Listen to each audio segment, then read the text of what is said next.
Bonjour à tous. Aujourd'hui, nous allons examiner une affaire venant d'Amérique. Alors installez-vous confortablement pendant que nous partons pour l'Ohio des années 1930.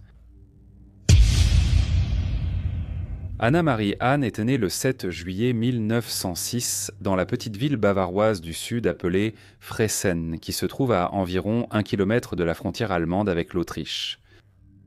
Elle était la plus jeune de 12 enfants, dont 8 étaient des garçons. Au moment de la naissance d'Anna-Marie, ses parents avaient déjà perdu 3 enfants. 2 autres seraient tués au combat pendant la Première Guerre mondiale. LHO a été très malade dans son enfance et a passé 5 mois à l'hôpital à cause d'une septicémie. Contre toute attente, elle a survécu de manière remarquable. Étant la plus jeune fille, elle était gâtée par ses parents et, en grandissant, elle est devenue une enfant difficile. Elle n'a pas fini le lycée, passant son adolescence principalement à faire la fête et à socialiser.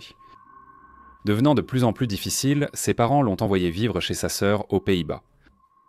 Ils pensaient qu'un nouveau pays et un nouvel environnement pourraient l'aider à devenir plus respectable et à résoudre ses problèmes de discipline.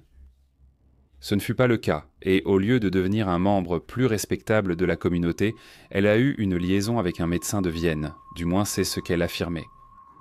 Aucune trace n'a été trouvée d'un médecin viennois portant le nom qu'elle avait donné. Mais elle a eu une liaison avec quelqu'un puisqu'elle est tombée enceinte et, après être rentrée chez elle, elle a donné naissance le 31 mai 1925 à un fils qu'elle a nommé Oscar. C'était très mal vu dans l'Allemagne des années 1920 et elle est devenue le centre de toutes les rumeurs locales dans la petite ville bavaroise. Ses parents ont décidé qu'il serait préférable qu'Oscar reste sous leur garde et qu'Anna parte aux États-Unis pour chercher de nouvelles opportunités. Elle était d'accord avec cette idée, mais elle a dû attendre longtemps pour obtenir son visa.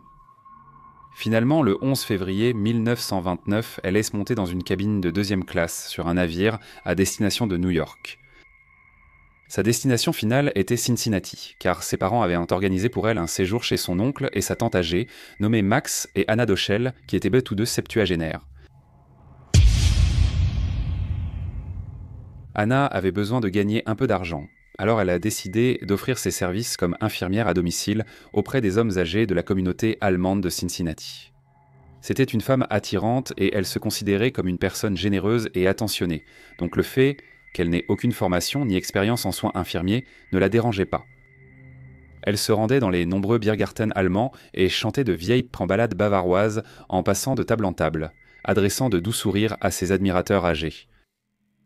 Elle commença bientôt à travailler pour un banquier à la retraite de 71 ans, nommé Charles Oswald. Il ne tarda pas à succomber à ses manières charmantes et devint très attaché à elle. Leur relation professionnelle prit fin brusquement lorsqu'il découvrit qu'Anna avait transféré 27 actions de Union Gas and Electric à son nom et avait également transféré $700 de son compte bancaire vers le sien. Elle déclara qu'il les lui avait données et elle ne fut jamais accusée de méfaits. Elle vendit les actions et commença à travailler comme femme de chambre à l'hôtel Alms. Peu de temps après, elle rencontra un autre immigrant allemand, Philipp Hahn, qui travaillait comme opérateur télégraphiste, et après une brève cour, ils se marièrent en 1930. Anna retourna ensuite en Allemagne pour récupérer son fils Oscar, et tous les trois s'installèrent à Cincinnati. Philippe avait toujours voulu diriger sa propre entreprise, alors le couple économisa son argent et parvint finalement à ouvrir 2 charcuteries. Ils ont emménagé dans une grande maison et loué des chambres à Ernest Collard, 62 ans.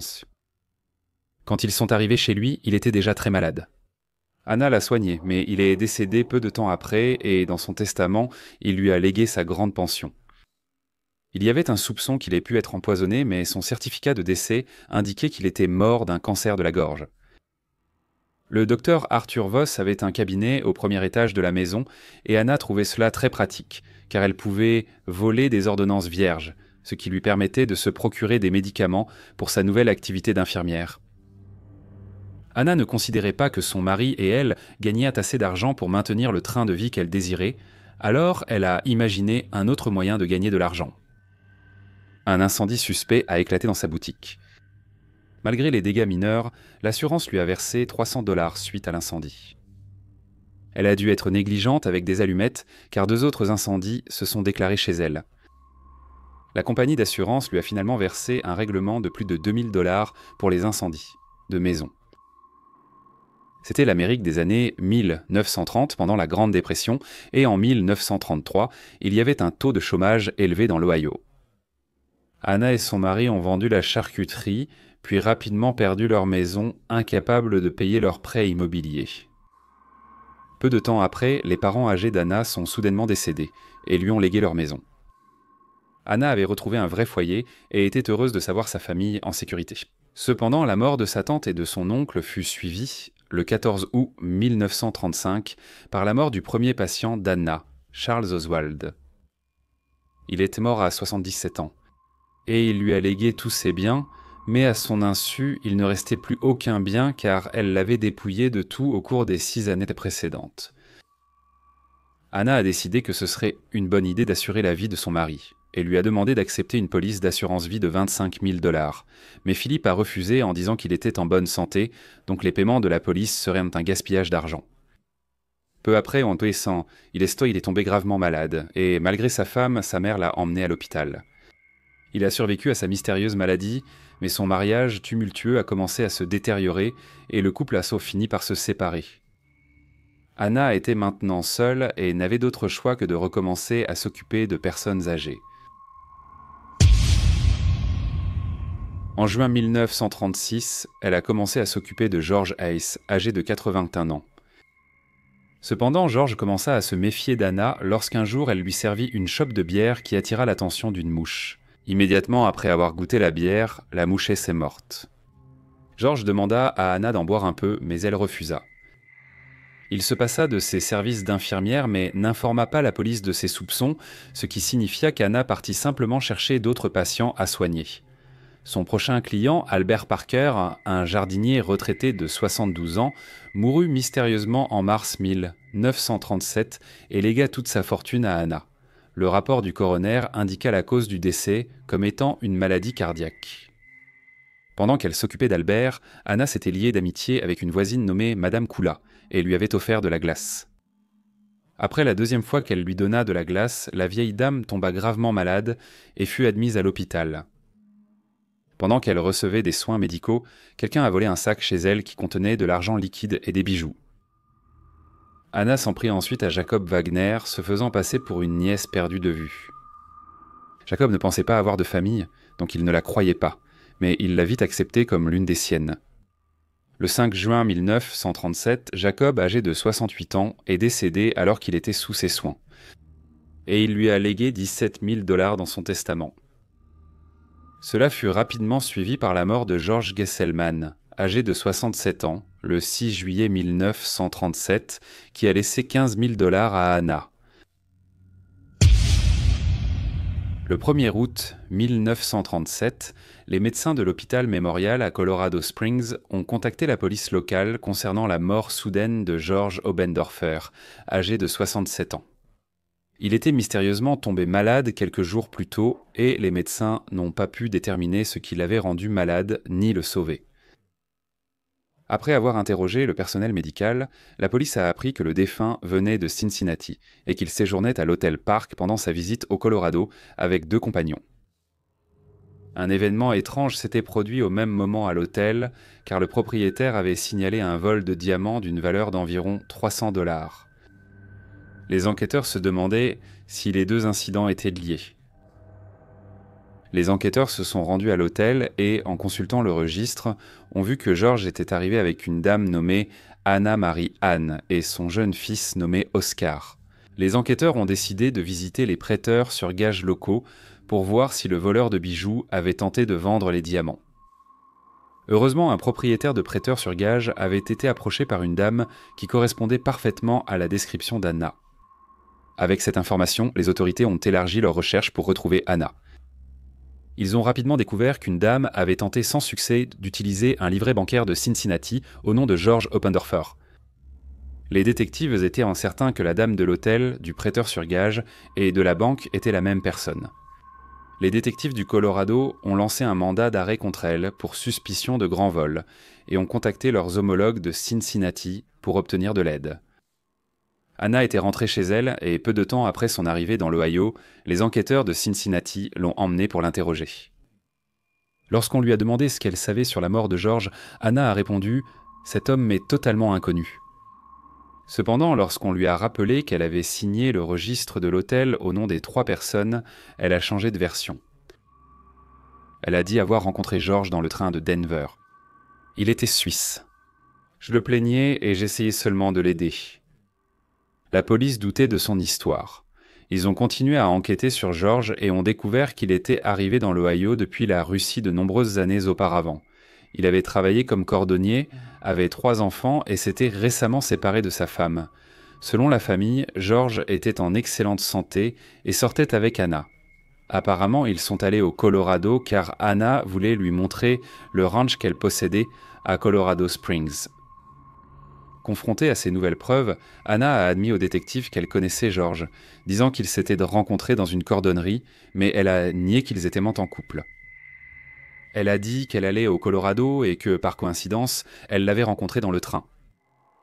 Pour économiser, ils ont partagé une chambre.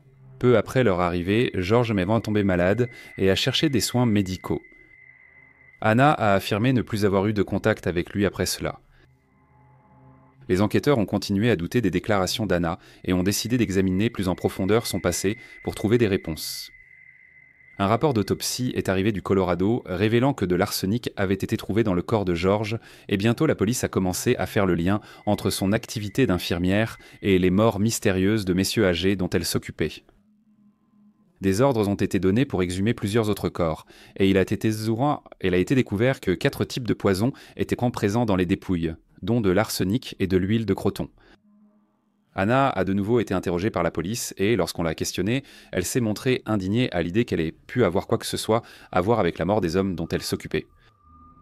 La Frudokir et Yael a affirmé qu'elle les avait réconfortés dans leurs dernières années et que, parce qu'ils lui étaient tellement reconnaissants, ils lui avaient légué de l'argent et des biens dans leur testament. Ce qu'Anna ne savait pas, c'est que la police avait déjà fouillé son domicile et y avait trouvé une très grande quantité de poison. Philippe avait informé les autorités que sa femme avait volé des ordonnances vierges au docteur Voss. Oscar, le fils d'Anna de 12 ans, avait confirmé être allé au Colorado avec sa mère et George. Il a dit que George avait commencé à tomber malade dans le train après qu'Anna lui ait donné quelque chose à boire.